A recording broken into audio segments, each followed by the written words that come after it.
Algebra 1 kids, this is Dr. Callahan with week 7 Thursday. How are you guys doing? Go ahead and pause the video and answer the following 3 questions for your warm-up log. You guys do have your warm-up log due on week 9 Friday. So today is week 7 Thursday. So you have exactly 11 days until this is due. So just please keep that in mind. It is going to be worth 300 points. So it's really, really important that you guys have this completed.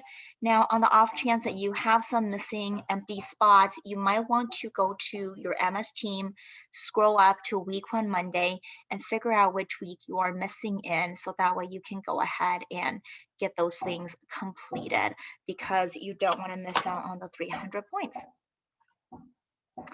All right, let's go ahead and start today's lesson with the creation of your MS team.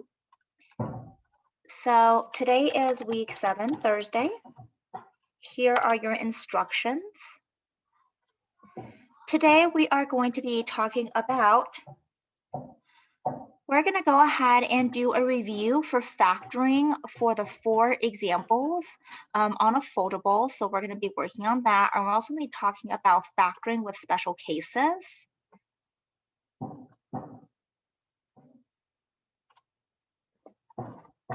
Algebra 1, semester 2.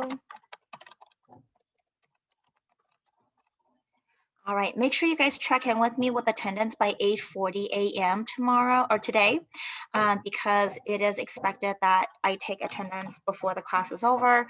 So it's critically important that you don't wait to the last minute or else you might get marked absent. So by 8:40 for sure.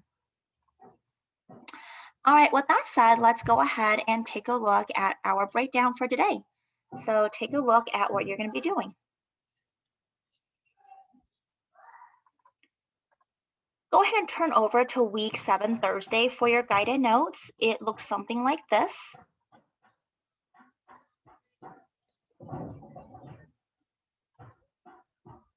This is your second page, third page,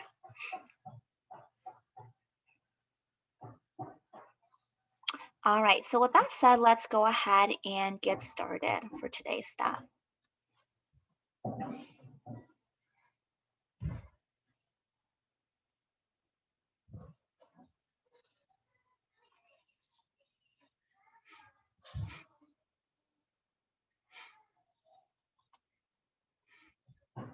All right, we're going to go start it with a foldable. So if you're at home, you could just take a piece of paper and then fold it in 4 different little spots, 1, 2, 3, 4.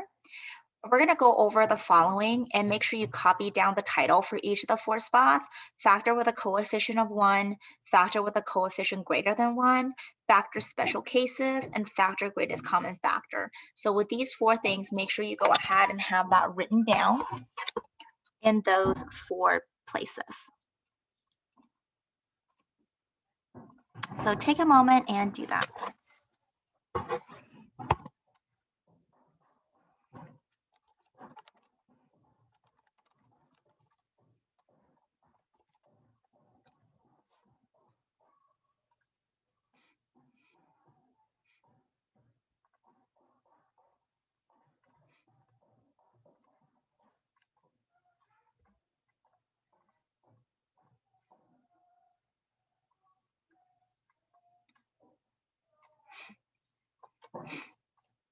All right, so with that said, let's go ahead and continue. So page 1 is going to be your factor with a coefficient of 1.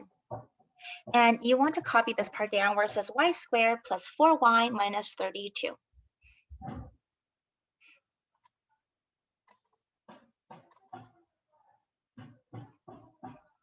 Okay, so this is going to be your first question. And looking at this part here, remember you're going to create a chart. Your last number is a negative 32. Your middle number is a positive 4. Okay, so you're going to talk about, okay, do I use positive or negative numbers? Well, given the fact that negative 32 is a negative, you're going to have to use negative numbers to find everything that multiplied give you a negative 32. That'll be negative 1 and 32, positive 1 and negative 32, maybe a negative 2 and a positive 16, a positive 2 and a negative 16, a negative 4 and a positive 8, positive 4 and a negative 8. So out of those, which one do you think adds up to a positive 4? Yeah, right there. So then this is equal to y is minus a 4, y plus 8. Let's take it one step further and let's go ahead and solve it. So I have y minus 4 equals 0, y plus 8 equals 0. And what's opposite of a minus 4? You got it, it's a plus 4. What's opposite of a plus 8? It is a negative 8. And these two are your answers for page 1. Okay, so now that I have shown you guys this one once, I want you guys to try with this one. Go ahead and solve it and tell me what is b equal to.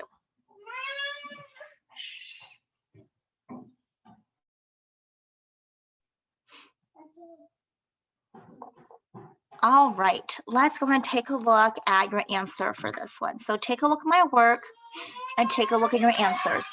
If you do go a little bit further, b is equal to a positive 27 and b is equal to a negative 1.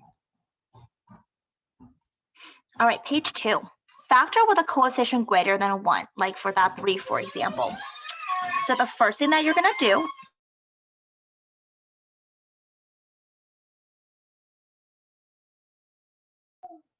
all right, so looking at this, you're going to take the first number and you're going to multiply to the last number. So negative 3, negative 1, multiply it together. Once you do that, you're going to put that number here on the left side. Your middle number is a negative 2.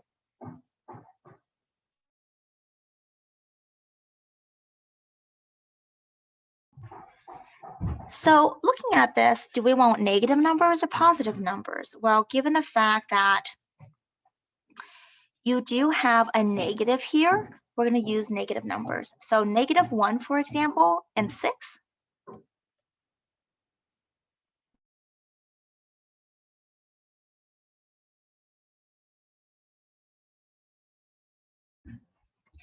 And then you have a positive 1 and negative 6. Negative 2 and 3, positive 2 and negative 3. Now, one of these is going to add up to the middle number, which is a negative 2. Which one is that going to be? None of them, because I totally did this incorrectly. It's not a negative 6. Duh. It's a negative 3. Sorry about that. So negative 3, negative 1, positive 3, positive 1, negative 3. Which one adds up to a negative 2? You are correct. So your temporary answer for this case, and I say temporary because it's not your real answer, is x minus or plus 1, x minus 3. But because you went ahead and timed by 3 here, you have to do the opposite, which is divided by 3 on both sides. 3 does not go into 1, so your first answer is 3x plus 1. 3 does go into 3 once, so your second answer is x minus 1. Set equal to 0. So 3x plus 1 is equal to 0. X minus 1 equal to 0. Well, if I subtract 1 divided by a 3, my answer is a negative 1/3. If I go ahead and add the 1, my answer here is a positive 1. And that is my answer. Okay, so now that I went ahead and did this one, I want you guys to try with this one. So give it a try, please. Pause the video and solve for x.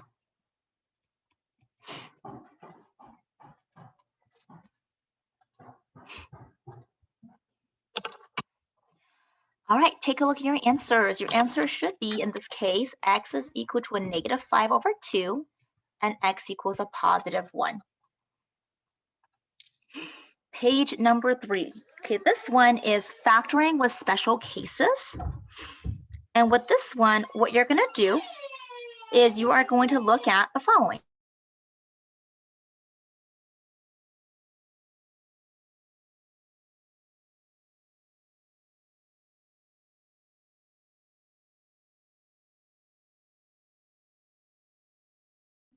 So looking at this part right here, you are going to ask yourself, okay, so I have two of them. Notice how these are perfect squares. Square root of 16 is a 4.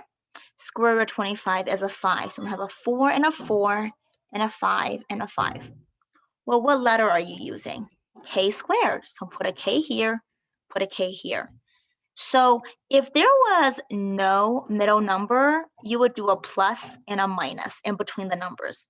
But there is a middle number. So, and the middle number here is a negative 40. So instead, we're going to put a minus and a minus. And if you don't believe me, take a look. If I go ahead and multiply the outer and the inner, the outside, that'll give me a negative 20K. If I multiply the inside, that will also give me a 20K. Well, what is negative 20K minus 20K? Yeah, it's negative 40K. So let's go ahead and set it equal to 0. So 4K minus 5 equals 0. 4K minus 5 equals 0. What is K equal to? Positive 5 over 4. And that is your answer. So now that I did that for you, you go ahead and try this one for number 3.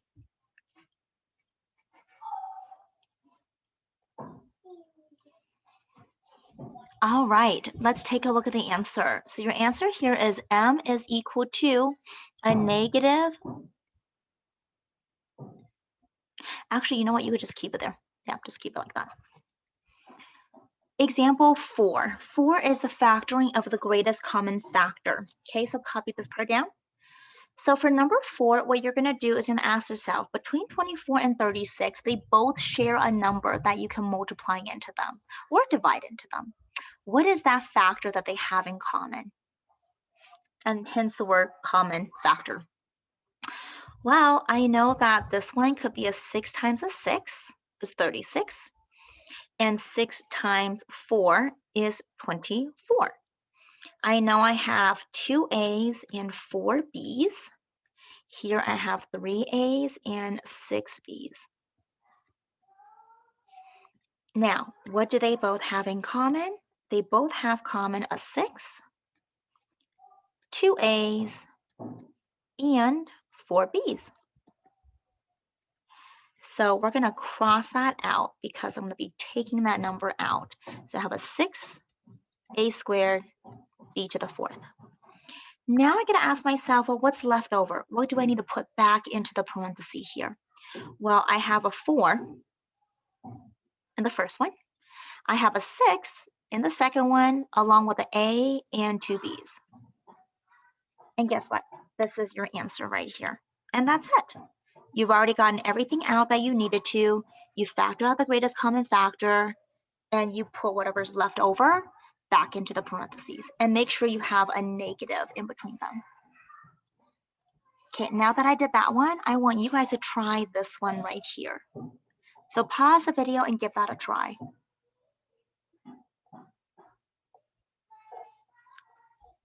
All right, you guys, let's go ahead and practice for the rest of the day here. I want you guys to go ahead and turn over to this page right over here. And I want you to go ahead and practice solving for this. So here are the questions. And the answers are right here in red, and this is in your guided notes. So make sure you show the work on this piece of paper. As always, I hope you guys have a wonderful week, and I'll see you guys next time. Take care.